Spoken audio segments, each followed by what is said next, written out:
August 1588. The English Channel is packed with wooden giants, sails billowing, cannons primed, history holding its breath.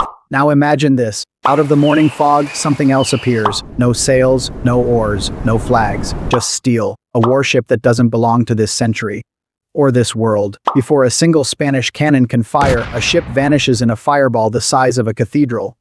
No warning, no enemy in sight. So here's the question. What if a modern guided missile destroyer suddenly entered the battle against the Spanish Armada?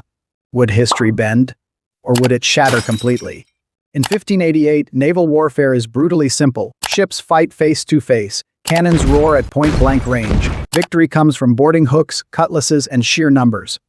The Spanish Armada is the greatest fleet Europe has ever assembled, over 100 warships, thousands of soldiers, and the confidence of an empire that rules half the world. They are prepared for England. They are not prepared for the future, because hovering just beyond the horizon is a ship that sees without eyes, hears without ears, and kills from distances these sailors don't even believe exist. The ship displacing the Channel's mist isn't a galleon.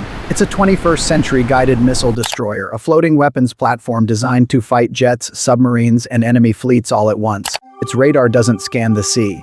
It owns it. Every Spanish ship is already marked, range calculated, impact points chosen. To the men aboard the Armada, the ocean still looks empty. To the destroyer, the battle is already over, and the first shot hasn't even been fired yet. To understand what's about to happen, we need to understand what just arrived. This isn't just a ship, it's a floating weapons platform.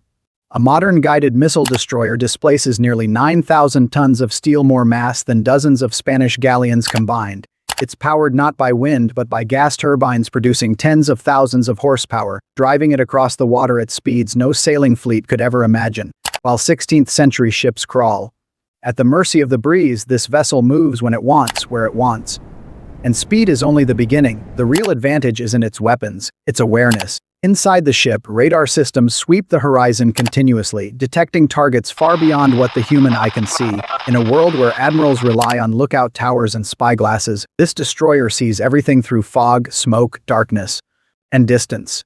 Every ship in the Spanish Armada is instantly visible. Position, speed, formation. No surprise, no hiding, no escape. Before a single Spaniard knows danger exists, the battle is already decided. The destroyer doesn't charge in. It doesn't need to.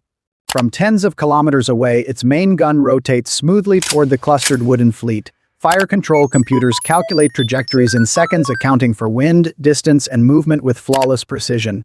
Then the first shell is fired. It crosses open water faster than sound itself. On the Spanish flagship there is no warning, no incoming whistle, no chance to react.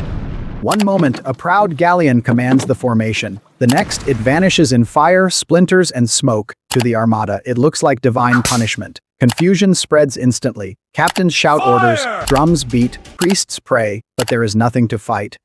Cannon crews fire blindly into the distance, iron balls splashing harmlessly into empty water. Their weapons, designed to punch through oak at a few hundred meters, are useless against an enemy they cannot see and cannot reach. Every 30 seconds, another ship dies. Masts collapse, hulls rupture, fire consumes decks packed with soldiers who train for boarding actions they will never fight.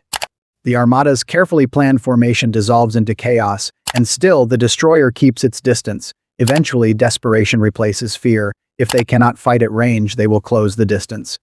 Dozens of Spanish ships turn together, sails straining, crews roaring battle cries. They charge toward the invisible enemy, believing numbers and bravery might succeed where logic has failed. For the first time, they see it, a steel monster cutting across the waves, no sails, no smoke, no slowing. It outruns them effortlessly. Their cannonballs strike its hull and bounce away, leaving nothing but chipped paint and sparks. Centuries of naval doctrine collapse in seconds. The destroyer responds with cold efficiency. At close range, there is no mercy. Now the battle becomes a rout. The destroyer circles the fleet, dismantling it piece by piece. Leadership first, heavy warships next, transports last. Anything that comes too close is shredded instantly. Fire spreads across the water. Smoke darkens the sky. Survivors jump into the sea, clinging to wreckage, staring at a future they will never understand. Within hours, the Spanish Armada, once the pride of Europe, ceases to exist as a fighting force, not because it lacked courage, but because it was born in the wrong century.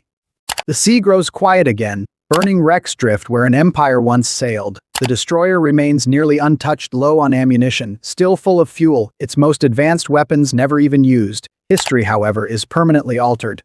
Without its armada, Spain loses its dominance of the seas. England rises centuries ahead of schedule. Colonial power shifts. Wars never happen or happen differently, all from one ship that never belonged there. So who wins?